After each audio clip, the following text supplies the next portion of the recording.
mortgage rates continue to climb to 7.17%. Mortgage rates climbed this week again, exacerbating home affordability crisis that is stifling the housing market. Freddie Mac's latest primary mortgage market survey released Thursday showed that the average rate on benchmark 30-year fixed mortgage jumped to 7.17 this week. The average rate on a 30-year loan was 6.43 a year ago. So it's gone from 6.43 a year ago to 7.17.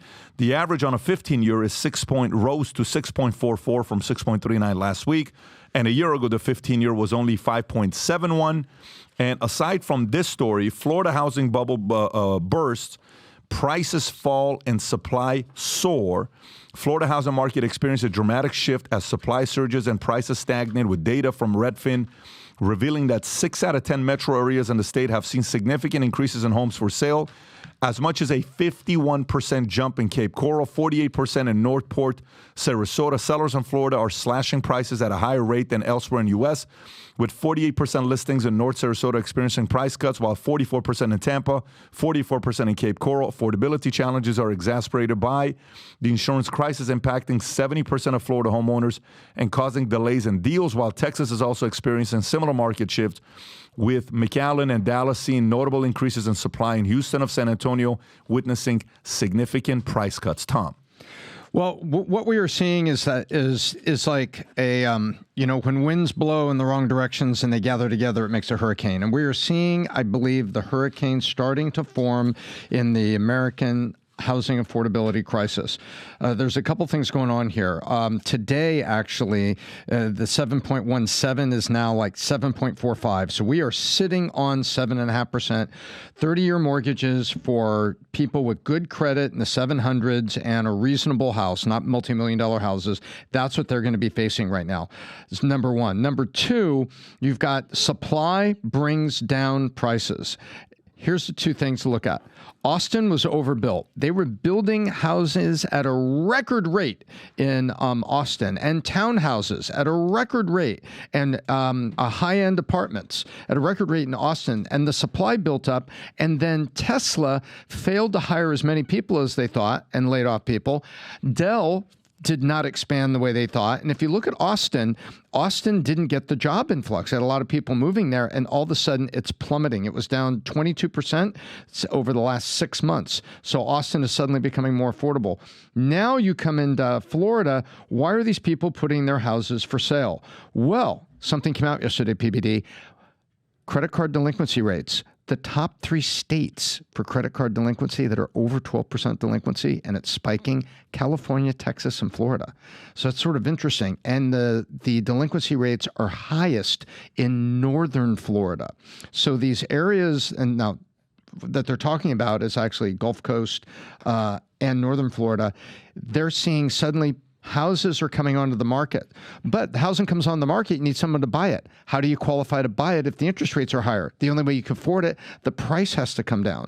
So if I'm in one of those markets and I'm desperate to get my house sold so I can get some equity in my pocket, make some money on that house because the housing prices are up, I have to lower my price to meet the buyers, because the buyers at 7.5% interest rate can only qualify for houses that are so much of a price. So supply and demand is coming together, and I believe we've got pinched consumers now trying to sell their houses, putting them on the market, and to meet the buyer's qualification status, they have to drop the prices. We've seen it in Austin. Now we're seeing it in areas of Florida. And you know what? I can't make a prediction about the wider United States. South Florida here, it's still very stable. There's a lot of people down here and a lot of money down here, but we are starting to see it. And I appreciate having these conversations on PBD Podcast, because obviously it's political season. Everyone's focused on Trump. Everyone's focused on Biden. We'll see what happens with RFK. But I continue to argue that most likely the most important person in America for your pocketbook is Jerome Powell. So he's the chairman of the Fed. As the Fed moves, the country moves economically. If you want to know what's going on with mortgages, why are they at this rate? You have to focus on what the Fed fund rate is. That's currently sitting at 5.5%. That's what the commercial banks, that's how much they're charged from the Fed to borrow money overnight. There it is right there. 5 1/3, essentially 5.5 is where you round up to. But the prime rate, which customers have to pay to borrow money from the banks, is always basically 3% above the Fed fund rate. So the prime rate is sitting at 8.5. So if you want the correlation between the mortgages and the prime rate, it's basically right there at 7.25, 7.5 to what the prime rate is from the banks at 8.5. Rob, go on the website that shows mortgage rates right now that matches it with your credit score. Just go on that. That's the best way to do it. Go ahead, Tom. Finish your thought while he's finding that. What Adam's talking about, for a typical person, if you're just casually following the news, just listen to what the Fed rate is from Jerome Powell and add 2. That usually is right around the zone where the mortgages are going to be for you. You could just go to Google and go 30-year mortgage today. Rob, it probably pops up to that chart that Pat's talking about. That's with good credit, though, right, Calculator, Tom? mortgage calculator is what we're looking at. There it is right there. Perfect. And Zoom you in can a little also, bit, Rob. and you Rob, put the go to credit the score. right. So if you look at that, $300,000 Florida, at a 700 to 719 score, a 30-year fixed is 7.9%. Yeah, basically 8. Go a level below 700. Go one below Go 700. 650 to right, 699, to the right, Rob. whatever the next one is 680, 699, 8%. Boom. Now go to California real quick. Just move that to California instead of Florida. What's VA, Pat? What's 30-year fixed VA? That's me, Tom? That's Veteran. yes, Okay. that's 7.1. You get a 1% discount. California the same. Go to Texas that just to money. see if there's anything different with Texas or it's about the same. Yeah, the VA goes up, but at 30-year stays about the same. Yeah, That's your number. That's- 8%. And with if- if $1.1 that's the trillion in score. credit card debt, Is most this- so- consumers Go to the probably- best possible credit score. Is this Go to the best possible 800 situation. plus, yeah. Nothing, 7.5. You're still at It's 7.5, half. guys. So here's my question. This is the number. For the average guy, and since I've been here, how That long is 800. Yeah, we got about a third of a point this week. have I been? How long have I remember? I've been. So it's the only question you asked for your first year here, May 8th Vinny. is my 2-year mark at Valuetainment. I remember Nice. sitting here. I remember out there, and you're like, Vinny, come in here.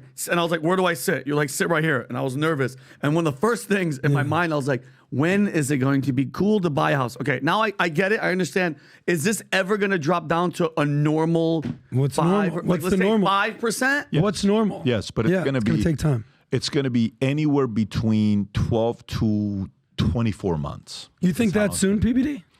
I hope it doesn't happen that soon, but I think it's 12 to 24 months. I will say this to you, though. I think, so when's the next rate drop going to be? Let's go to October, summer. November. Correct. Probably 1 September, October. That's what we're talking now. So let's just say they go September, October is the next one. So guess what? The summer is probably a good time to buy something down here. August, September, you close August, right around that area. Okay. Right. It's not a bad time to buy because people gradually are sitting there. The people that have been wanting to sell for a long time, now they're sitting there saying, I can't wait anymore, babe, because it doesn't look like rates are going any lower. You saw what's happening right now with what Powell's about to speak today, right, to make some announcements. Correct. Fed meets today and will also announce economic statistics. To see what's going on with, so we're going to get all that update coming in today. Go ahead, Adam. Obviously, one thing you can do is if you do purchase a house today, the refi market in 12, 24 months will be sitting there for you. Sure. All right, great. You're at 7.5 today. Rate dropped. Now you're at 5.5. Bing, bing, bing. You're going to have to pay some money for that. Whatever. The second thing, the biggest contentiousness that's going on out there is between the boomers and the millennials. Because the boomers, Tom's people, I'm the last of the boomers, by 4 months. So All right. go easy on me. you're a boomer. I'm the oldest millennial. You're the youngest boomer. That's why we love each other. The boomers are not selling. They're holding on to their houses. Typically, boomers, what they've done, or the older people, when they retire, they downsize. All right, I'm 65, I'm 70, I retire. The kids are out of the house. They come here. Yeah, they come to Florida, bingo, bango. They sell their house. They have a 4-bedroom in Michigan, whatever it is. They move to Florida. They get a little 2-bedroom condo. They're on the beach. Enjoy your life. Now, with interest rates and the market and supply demand, they're not selling. So the market for millennials or Gen Z, we're like, I want to buy a house. That's part of the American dream. I've been sold that dream forever. There's limited inventory. So for the Vinny O'Shaughnessys of the world, they're like, when am I going to buy a house? There's just not a lot of supply. Do Vinny O'Shaughnessy sound like that? And this generation was given something to modify their decisions in retirement called Airbnb. That has had a massive effect because they are Airbnb-ing the Philadelphia or the New York house while they're down here, and they probably had already paid off their mortgage up there, and they're making a few bucks on there, and then they're down here renting.